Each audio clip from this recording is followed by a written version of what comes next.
I am Sherry Wilson, 32 years old, and a senior account manager at Pinnacle Solutions in Boston. For 8 years, I poured my heart and soul into this tech consulting firm, building relationships with clients who trusted me with their business and their dreams.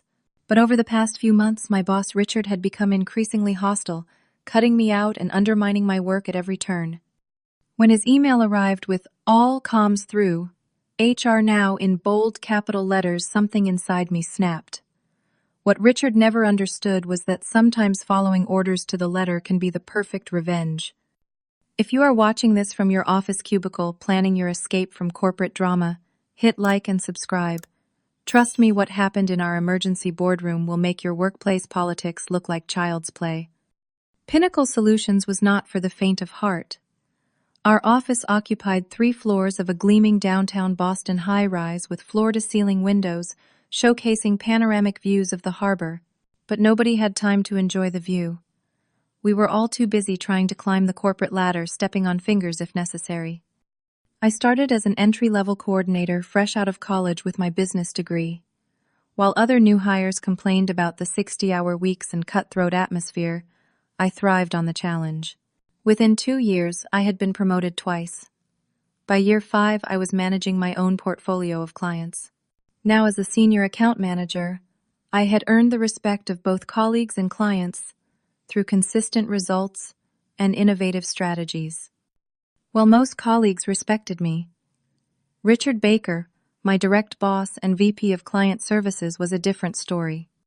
Richard was 48 with thinning brown hair he tried to disguise with expensive haircuts and a perpetual tan from his weekend sailing trips. He had been with Pinnacle for 15 years and viewed the Client Services department as his personal kingdom. For the first few years working under him, things were fine.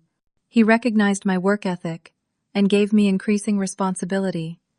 But something changed about 2 years ago when I landed the Horizon Technologies account, a client he had personally failed to secure 3 times before. "Just beginner's luck," he had said, with a tight smile at the celebration happy hour. "Enjoy it while it lasts, Sherry." The words seemed congratulatory, but his eyes were cold. After that, I began collecting struggling accounts nobody wanted, clients on the verge of walking away, businesses with complex problems and tight budgets. While other account managers fought over the easy, prestigious clients, I built relationships with the underdogs, and one by one, I turned them around. Amanda Jones, our HR director, once pulled me aside after I salvaged the Patterson Industries account. She was 36, always professionally dressed in blazers and pencil skirts, with a calm demeanor that helped her navigate the company's political minefields. "You know you are making waves, right?" she asked, keeping her voice low despite us being alone in the break room. That account was supposed to fail. Richard had already told Jeffrey it was a lost cause. Jeffrey Williams was our CEO, 55, and usually hands-off when it came to day-to-day operations. He cared about numbers, results, and keeping our investors happy. Speaking of investors, the most important was Harold Thompson of Thompson Ventures, a 62-year-old venture capitalist who had saved the company during a financial crisis 3 years ago. That crisis was before my time in senior management, but everyone knew the story. Poor decisions and mismanagement had driven Pinnacle to the brink of bankruptcy. Harold stepped in with a significant investment, but insisted on unusual contract terms. At the time, I did not know the details of those terms. I would learn them later, much to Richard's dismay. I built my client portfolio carefully over the years, nurturing relationships and constantly innovating our service approach. While Richard was playing golf with executives and taking 2-hour lunches, I was in the trenches solving problems. By this year, I managed 31 accounts worth over $15 million annually to the company. My approach was not flashy, just effective. When Miller Biotech was struggling with implementation, I personally worked weekends to create a custom training program. When global shipping needed to cut costs, I analyzed their processes and found efficiencies nobody else had spotted. My clients knew they could call me anytime, and I would pick up. "You have a gift for this," Natalie Robinson told me once. Natalie was my closest ally at Pinnacle, a project manager who had started the same year I did. Clients actually like you. That is rare in this business. The early signs of Richard's jealousy were subtle. He would question my methods in team meetings, or suggest that my approach was unsustainable. He began asking for daily updates on my major accounts. When clients specifically requested to work with me, his congratulations seemed forced. Just make sure you are following company protocols, he would remind me, as if I were some rogue agent instead of one of his top performers. The company's recent financial struggles only made things worse. After a disappointing third-quarter pressure from investors increased, Harold Thompson was scheduled to review our performance, and everyone was on edge. In this atmosphere, I still hoped for a promotion to director level within a year. My results certainly justified it. Brian Cooper, a new hire who had been assigned to shadow me once, asked why I put up with Richard's obvious resentment. I believe good work speaks for itself, I told him. Eventually, cream rises to the top. I still believed that then. I was wrong, of course. In corporate America, good work without good politics is like having a sports car with no fuel. You look impressive sitting there, but you are not going anywhere. The first real betrayal came during the executive quarterly meeting. I had spent weeks developing an innovative marketing strategy for our financial sector clients, creating detailed presentations and forecasts showing how we could increase revenue by 20% within 6 months. Richard had barely glanced at my work when I submitted it for review. So, imagine my surprise when sitting in the back of the conference room, taking notes, I heard Richard presenting my exact strategy to the executive team and board members. He used my slides, my data, even some of my exact phrasing, but my name was nowhere to be mentioned. This approach represents the direction our department needs to move in, Richard said, confidently, clicking through the presentation I had created. I believe this will set us apart from competitors. Jeffrey nodded approvingly. Harold Thompson, calling in remotely on the large screen at the front of the room, actually smiled. I like the innovation here, Richard. This is exactly what I have been saying Pinnacle needs. After the meeting, I cornered Richard in his office. That was my strategy, I said, trying to keep my voice level. I spent weeks developing that approach. Richard leaned back in his leather chair, looking unconcerned. We are a team, Sherry. Everyone contributes, and as department head, I present our collective work. This is not about individual recognition. But you did not even acknowledge the team. You presented it as your own work. He sighed as if I were being tedious. This is why I worry about your executive readiness. A true team player understands that results matter, not credit. Perhaps you are not as ready for advancement as you think. I left his office feeling like I had been punched in the stomach. 2 days later, I received an email that I had been removed from the Innovation Committee, a group I had been part of for over a year.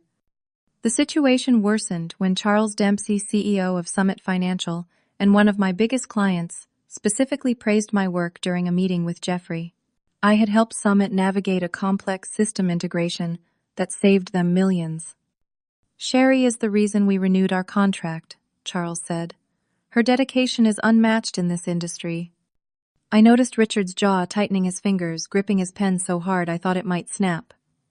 After that meeting, the exclusion began in earnest. I would arrive at work to discover client strategy sessions had been held without me. Richard reassigned 2 of my biggest clients, Westfield Technologies and Aurora Systems, to Brian without explanation. It is about workload balance, Richard claimed when I questioned him. You are stretched too thin. But I knew my capacity and workload better than anyone, and these were accounts I had personally rescued from the brink of cancellation. The loss of these clients would affect my annual numbers, and consequently my bonus. Through office gossip and loyal colleagues, I learned that Richard had been speaking negatively about me to other executives, suggesting I was difficult to manage and not a collaborative team member. The irony was painful. My success had always come from collaboration and relationship building. I tried addressing the issue professionally, scheduling a meeting with Richard and documenting my concerns. His response was dismissive. I think you are being oversensitive, Sherry. Perhaps the pressure is getting to you. Would you like me to have HR arrange some stress management coaching? Frustrated, I took my concerns to Amanda in HR. "I see what is happening," she said sympathetically, closing her office door for privacy. "But without documented incidents of clear misconduct, my hands are tied. Richard is a VP. He has been here a long time and has strong relationships with the executive team. So I just have to take it," I asked. Amanda sighed. "Document everything. Times, dates, witnesses. If there is a pattern of discriminatory behavior, we can address it. But general unfairness." She shrugged. "Unfortunately, that is not against company policy." The final blow of this initial phase came during my annual review. Despite exceeding all my targets, bringing in 3 new major clients, and receiving outstanding client satisfaction scores, Richard rated my performance as meets expectations rather than exceeds expectations. This rating directly impacted my bonus structure and future promotion prospects. When I questioned the rating, Richard cited teamwork concerns and communication issues, but provided no specific examples. I left the review meeting in a daze of confusion and disappointment. The career momentum I had worked so hard to build was stalling, and I could not understand why my results were not speaking for themselves. That evening, Natalie and I met for drinks at a bar far enough from the office to avoid running into colleagues. "He feels threatened by you," Natalie said bluntly after I explained what had happened. "You are outperforming him, and clients love you. In his mind, that makes you dangerous." But I have always been loyal to the department and the company I protested. Loyalty does not matter. This is about his insecurity. She leaned forward, lowering her voice. "Start documenting everything, Sherry. Every email, every meeting, every client interaction. I think Richard is building a case against you. You need to protect yourself." As I drove home that night, the disappointment gave way to something else: determination. If this was how the game was played, I would learn the rules. What I did not realize was that the situation would get much worse before it got better. Over the next few months, Richard's campaign against me intensified. He implemented a new oversight protocol that required his approval for any client deliverable or proposal I created. Mysteriously, this protocol only applied to my accounts. This additional layer of review will ensure quality consistency, the email announcement read. What it actually ensured was that everything I sent to clients was delayed by days, or sometimes weeks.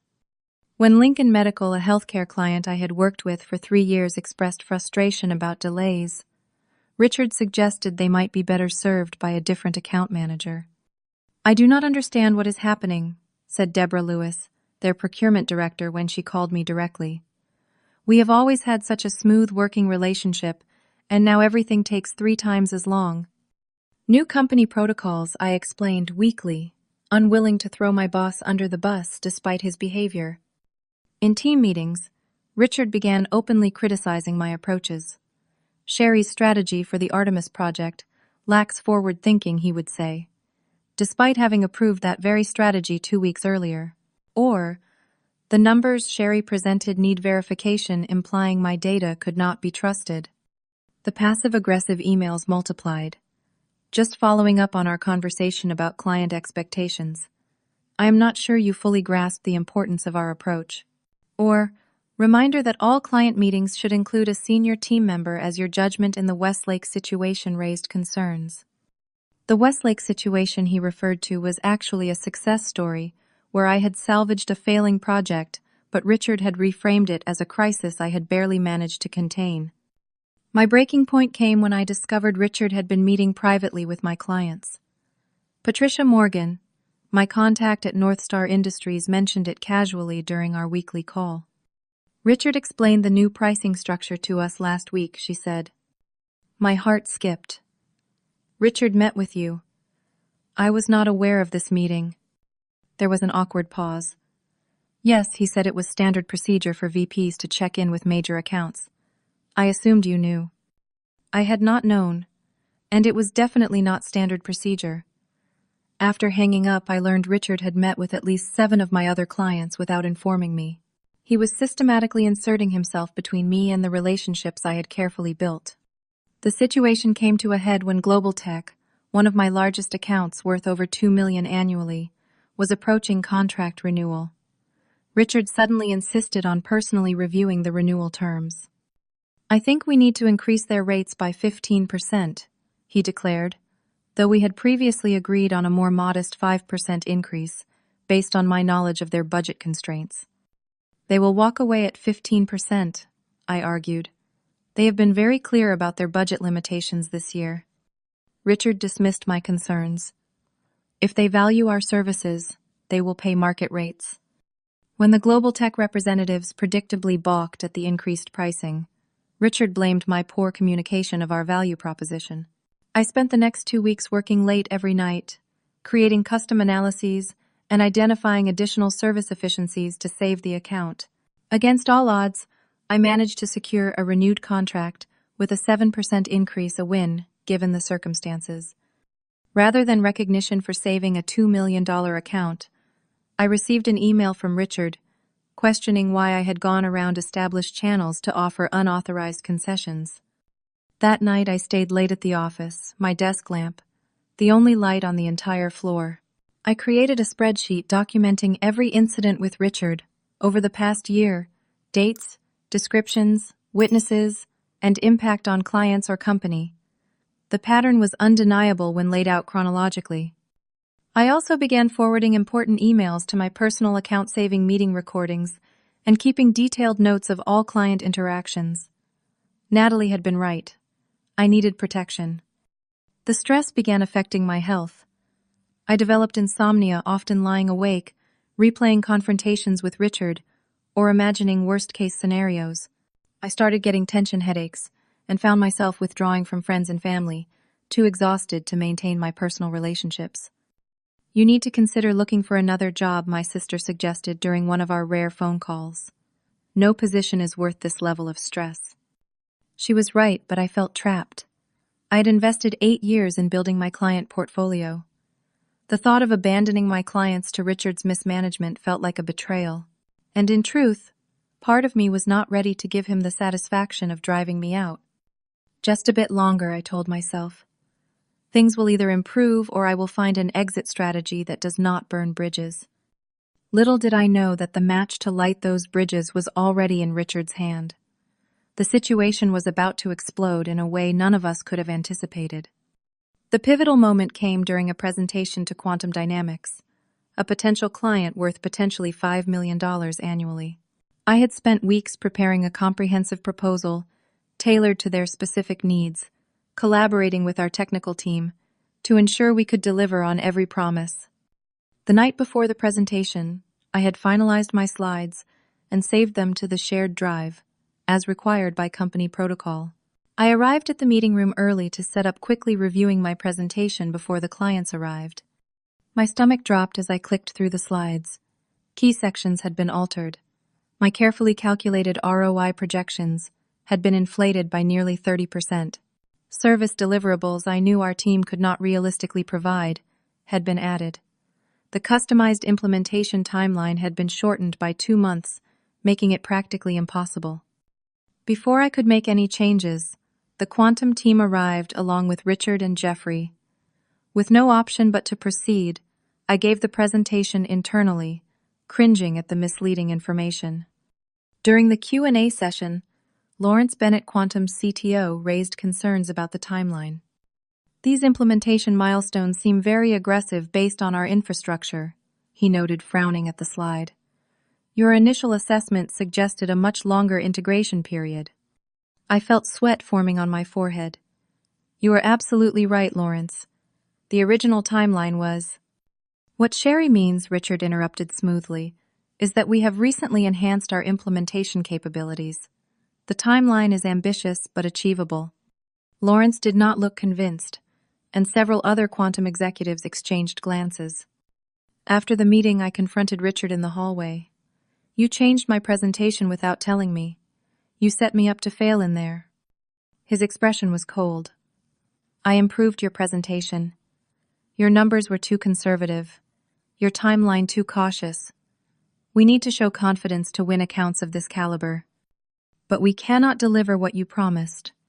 when they discover that it damages not just this account, but my credibility with all my clients. Perhaps if you are not comfortable with ambitious targets, you should reconsider whether enterprise accounts are appropriate for your management style, he replied dismissively. I was still seething when I returned to my office and found an email from Richard sent to me and copied to the entire client services team. All communications with clients must now go through HR for review before sending. No exceptions. This policy is effective immediately. The capitalized message was followed by a paragraph about ensuring consistent communication standards and maintaining professional client relationships. It was clearly targeted at me, though sent to the entire team to maintain the appearance of a general policy change. I sat at my desk staring at the email, feeling a mix of shock, anger, and strangely a growing sense of calm. This was no longer subtle undermining. This was a direct attempt to prevent me from doing my job effectively. I forwarded the email to Natalie with a single question mark. Her response came within minutes. This is insane. He cannot possibly expect this to work. HR does not have the bandwidth or expertise to review all client communications. She was right, of course. Amanda and her small HR team could not possibly review every email proposal and update that our department of 20 account managers sent to hundreds of clients daily. The policy was unworkable, designed to fail. As I contemplated my options, a memory surfaced from a company meeting 3 years ago, shortly after Harold Thompson's investment saved the company. Harold had insisted on a special all-hands meeting to discuss new policies. Transparency with clients is non-negotiable, Harold had emphasized. The previous management team's greatest failure was hiding problems until they became catastrophes. That will never happen again under my watch. At the time, I had not paid much attention to the specifics focused on my own projects and clients. But now I wondered what mechanisms Harold had put in place to ensure that transparency.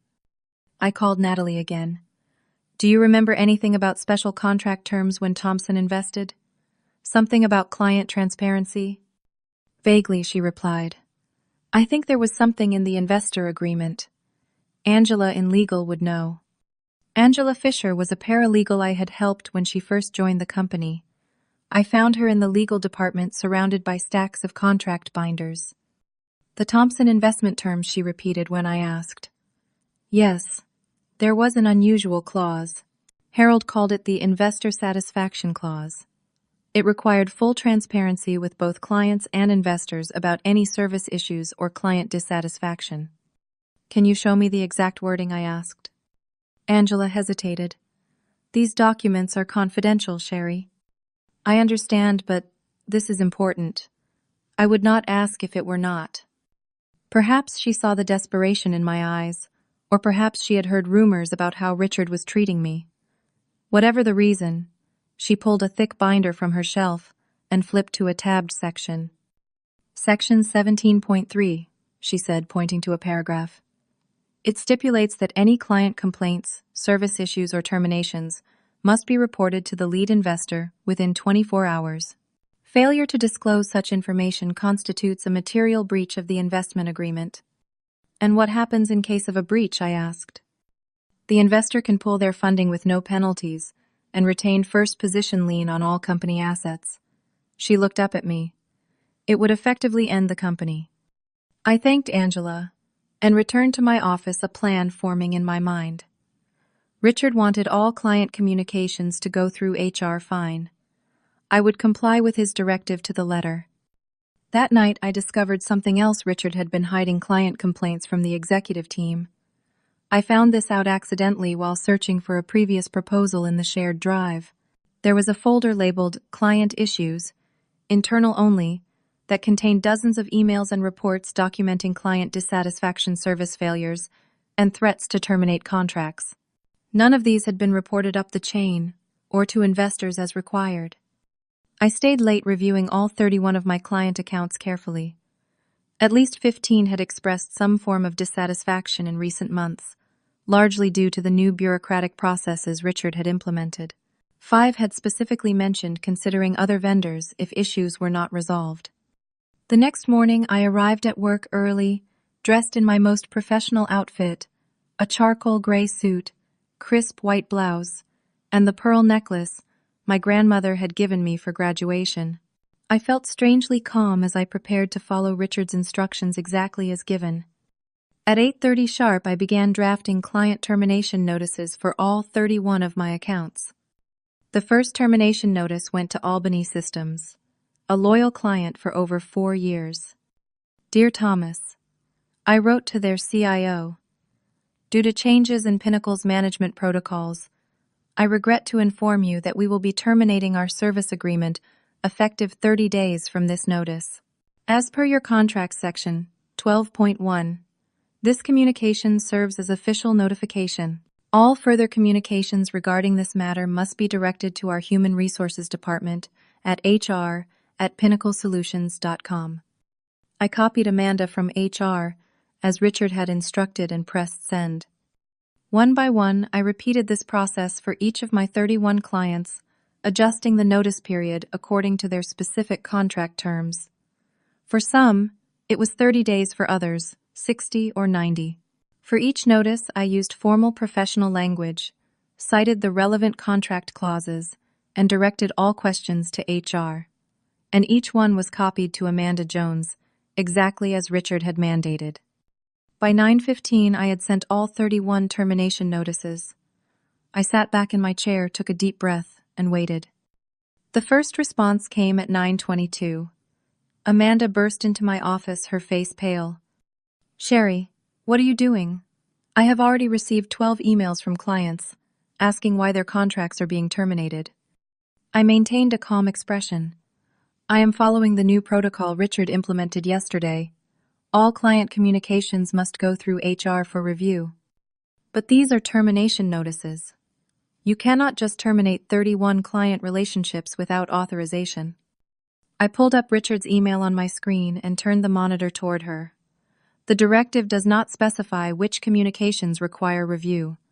It says all communications in capital letters with no exceptions. I am simply following instructions. Amanda's eyes widened as she read the email again. This is clearly not what he intended. Perhaps not, I agreed. But it is what he wrote. And as he frequently reminds me, we must follow proper protocols. My phone began ringing. The caller ID showed Thomas from Albany Systems. I gestured to my computer. According to protocol, I cannot speak to clients directly. All communications must go through HR. Amanda's phone rang next then. Her email notification chimed repeatedly. She looked at me in disbelief. This is going to cause chaos. I am just following orders, I said simply. By 10 o'clock, the office was in full crisis mode. Clients were calling in panic, all being directed to HR as instructed. Amanda had called in her entire team to help manage the flood of calls and emails. The customer service department was fielding overflow calls, equally confused about what was happening. At 10:15, Jeffrey's assistant rushed to my office. The CEO wants to see you immediately. Emergency meeting in the main conference room. When I arrived, the room was already filling with anxious executives. Richard was there, his face flushed with anger. Amanda sat with her laptop open, looking overwhelmed. Daniel Clark, our company lawyer, was reviewing documents with a deep frown. Jeffrey paced at the head of the table. What the hell is going on? Jeffrey demanded as I entered. Why are we terminating all of our major accounts without discussion? Before I could answer, Richard jumped in. Sherry has clearly lost her mind. This is an act of sabotage against the company. I remained calm as I took a seat. I was following the new communication protocol that Richard implemented yesterday. I pulled out a printed copy of his email and slid it across the table to Jeffrey. All client communications must go through HR. No exceptions. Jeffrey read the email, his brow furrowing. And you interpreted this to mean you should terminate all your client accounts. The directive did not specify which communications were covered, only that all communications required HR review. I complied with that directive. Richard's face reddened further. This is a deliberate misinterpretation. Obviously, the policy was not intended for you to terminate our client relationships. Then perhaps the policy should have been more clearly written, I replied evenly. Amanda spoke up. For what it is worth, I have reviewed the termination notices. They are all properly formatted, cite the correct contract clauses, and follow our standard template. Sherry has technically followed all proper procedures. This is ridiculous. Richard slammed his hand on the table. She is trying to sabotage the company because of personal grievances. I maintained my composure. I have documented every incident of undermining credit stealing and client interference over the past year. I placed a folder on the table. I have also discovered that client complaints and service issues have been hidden from the executive team in direct violation of company policy and investor agreements. The room fell silent at this last statement. Jeffrey and Daniel exchanged concerned glances. What investor agreements? Jeffrey asked cautiously. Before I could elaborate, the conference room door opened. Harold Thompson walked in, his expression grim. Would someone like to explain why I have received calls from 14 different clients, asking why Pinnacle is terminating their contracts without explanation? He asked, his voice dangerously calm. Richard immediately shifted to damage control mode. Harold, this is an unfortunate misunderstanding. A disgruntled employee has taken an internal communication policy and deliberately misinterpreted it to cause harm. Harold turned to me. You are Sherry Wilson, correct? Several clients mentioned you specifically. I nodded. Yes, sir. And you sent these termination notices? I did, I confirmed, following a direct order that all client communications must go through HR review. Harold's eyes narrowed. Show me this order. Jeffrey handed him Richard's email. Harold read it slowly, then looked at Richard with clear disapproval. So you implemented an unworkable policy without consulting the executive team, and now you are blaming an employee for following your instructions to the letter. Richard stammered. The intent was clearly not for her to terminate client relationships. Harold turned back to me. These clients all speak very highly of you, Miss Wilson. They are confused and concerned. Several mentioned, this is part of a pattern of recent service issues they have experienced. Yes, I said. There have been numerous problems caused by new approval processes and interference with established client relationships. I have documented these issues in detail. Harold gestured to the folder on the table. Is that your documentation? I nodded and he picked it up, flipping through the pages with increasing concern. These client complaints were never reported to the investor board. Richard interrupted. Many of these are minor issues that did not warrant escalation. That is not your determination to make, Harold said sharply. The investor agreement is very clear about transparent reporting of all client satisfaction issues. The tension in the room was palpable as Harold continued reviewing my documentation. Finally, he looked up at the lawyer. Daniel, I think we need to review the investor satisfaction clause in light of this situation. The emergency meeting reconvened after lunch now with the full executive team present. The boardroom felt charged with tension as Harold Thompson sat at one end of the long mahogany table opposite Jeffrey. Richard sat rigidly in his chair, occasionally shooting venomous glances my way. Let me make sure I understand what has happened. Harold began, his voice controlled but clearly angry. Sherry Wilson, who manages 31 client accounts worth over $15 million annually, was instructed to route all client communications through HR. She followed this instruction, precisely sending termination notices to all her clients with HR copied. Is that correct? Technically correct, Richard interjected, but clearly a malicious interpretation of a standard protocol update. Harold ignored him, continuing. And these clients, upon receiving termination notices, contacted me directly because they were confused and upset. Several mentioned ongoing service issues that have apparently been increasing over recent months.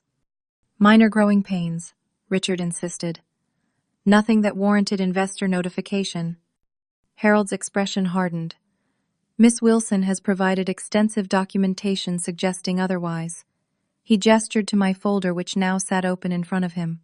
I see emails from at least 11 clients threatening to reduce services or terminate contracts entirely. None of these were reported to the investor board. With all due respect, Harold Richard said, trying to sound reasonable, every service business deals with client complaints.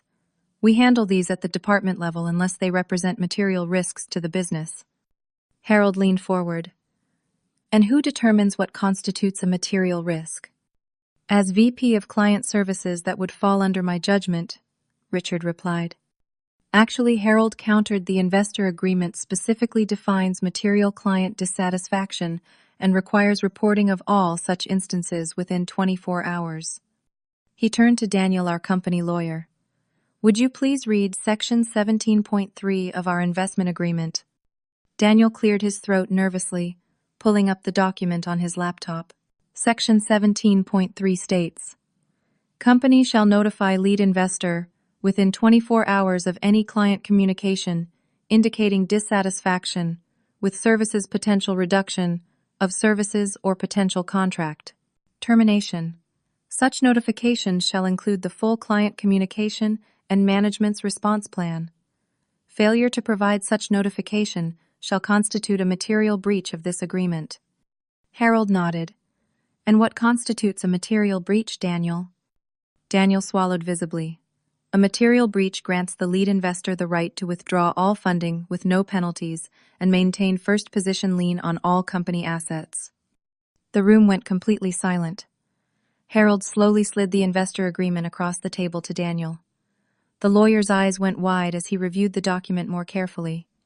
Oh no, he whispered. Harold continued. This clause was added specifically because the previous management team concealed client dissatisfaction until it was too late. When I invested 3 years ago, the company had lost 40% of its client base due to service issues that the board was never informed about. He turned to Jeffrey. I made it abundantly clear that transparent communication about client relationships was non-negotiable. Jeffrey looked ashen. I was aware of the clause, but I was under the impression all significant client issues were being reported appropriately. Clearly they were not, Harold replied. Richard tried again to redirect blame. Sherry has been difficult to manage for months. She resists direction and overreacts to constructive feedback. This stunt, with the termination notices, demonstrates her instability. I finally spoke up. I have emails showing Richard taking credit for my work, excluding me from client meetings, and implementing unnecessary approval processes that damaged client relationships. I also have client testimonials praising my service and expressing confusion about the recent changes. It is true, Amanda from HR confirmed reluctantly. Several clients have specifically mentioned Sherry as the reason they remain with Pinnacle despite recent service issues. Harold nodded thoughtfully. I remember when we lost the Westfield account 2 years ago. The official explanation was budget constraints on their end, but I always suspected there was more to that story. There was, I said quietly. Richard reassigned the account to a junior manager despite Westfield's request to continue working with me. They left 30 days later. That is absurd, Richard protested.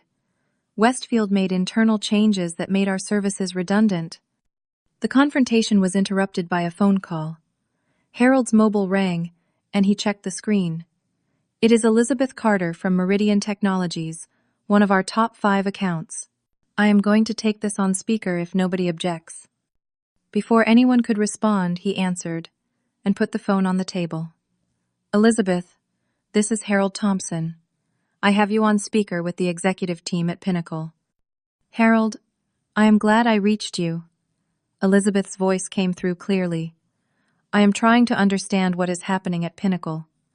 We received a termination notice from Sherry this morning, but that cannot be right. We just renewed our contract last month. There has been a miscommunication, Harold explained smoothly. The termination notice was sent in error. That is a relief, Elizabeth replied. Honestly, if Sherry were leaving, we would likely need to reevaluate our relationship with Pinnacle. She has been incredible at managing our account, especially these past few months, when things seem to get more bureaucratic on your end. Richard shifted uncomfortably in his chair. Can you elaborate on those bureaucratic changes? Harold asked. Just more layers of approval, longer response times. Sherry was always responsive, but she mentioned that new protocols required senior management review for decisions she used to make independently. It slowed everything down. Frankly, if not for her extraordinary efforts to work around these obstacles, we might have started looking at other vendors. Harold thanked Elizabeth, promised to have Sherry call her directly to clarify the situation, and ended the call. The room remained silent for several moments afterward. Finally, Harold turned to Jeffrey. This is exactly the kind of situation the transparency clause was designed to prevent. Clients were clearly expressing dissatisfaction, yet none of this was reported to investors.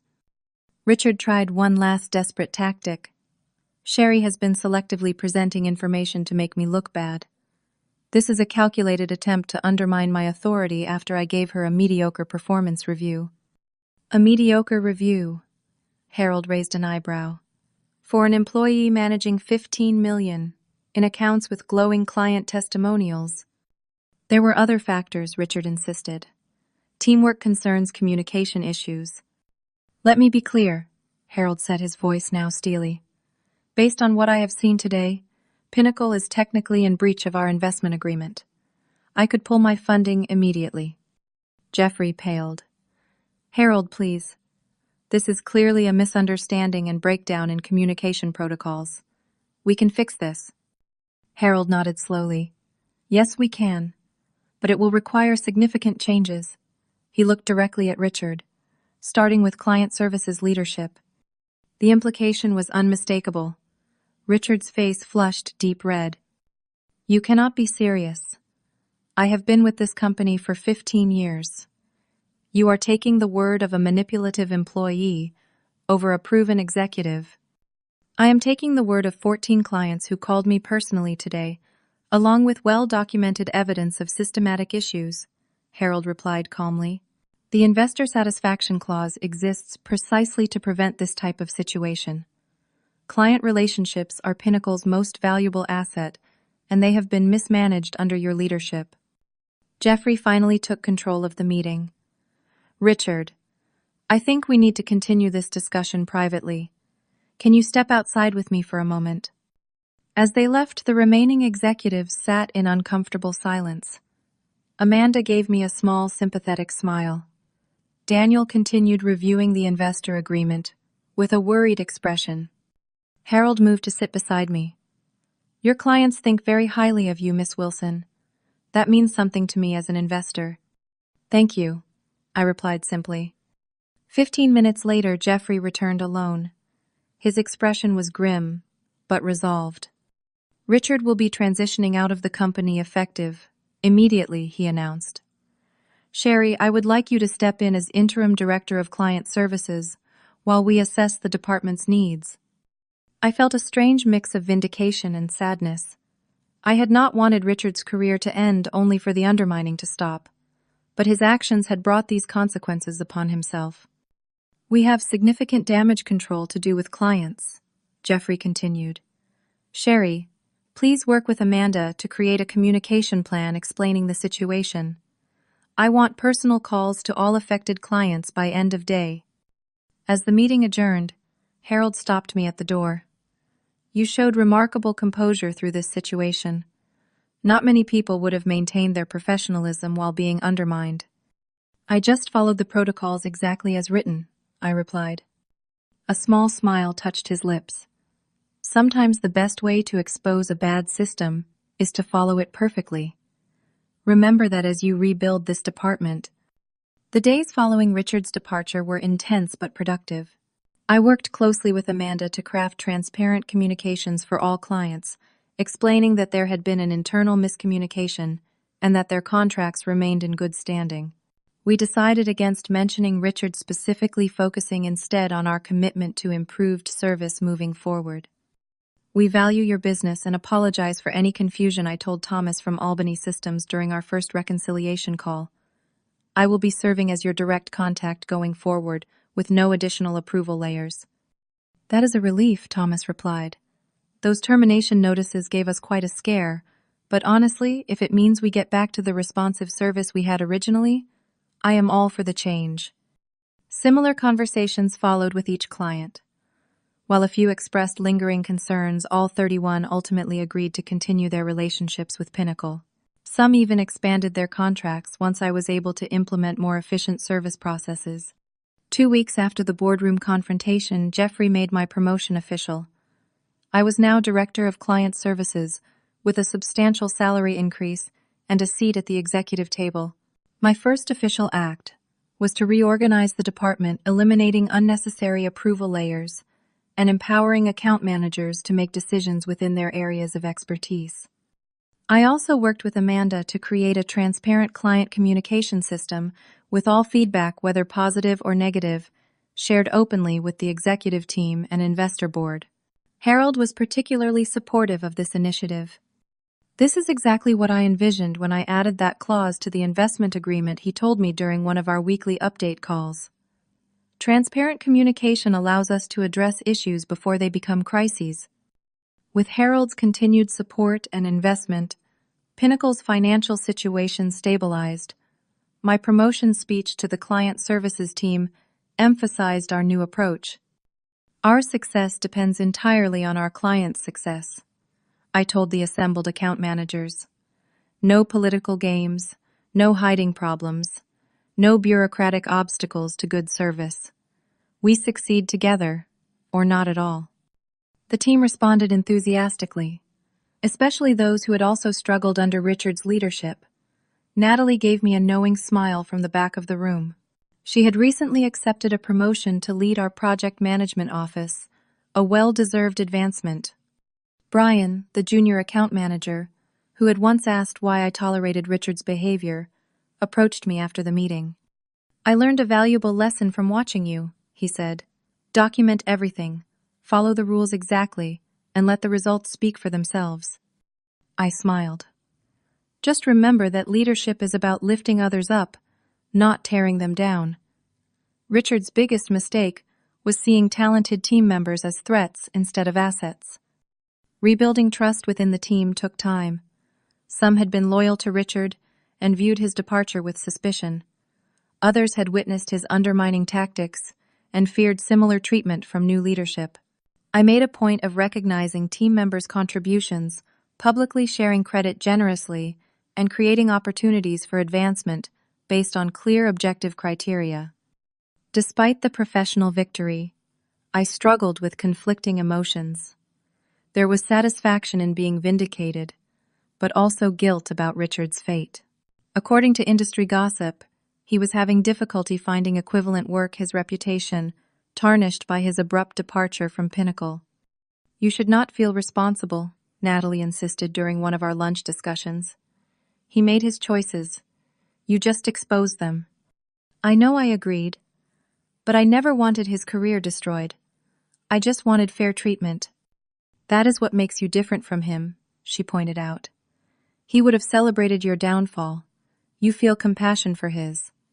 6 months after my promotion, our quarterly metrics showed dramatic improvements. Client satisfaction scores increased by 27%. Retention reached 98%, the highest in company history. We had added 12 new accounts, and existing clients had expanded services by an average of 15%. During a technology conference in Chicago, I unexpectedly encountered Richard in the exhibition hall. He looked older, his confident demeanor replaced by a wary fatigue. He was representing a much smaller consulting firm, his position several levels below his previous role at Pinnacle.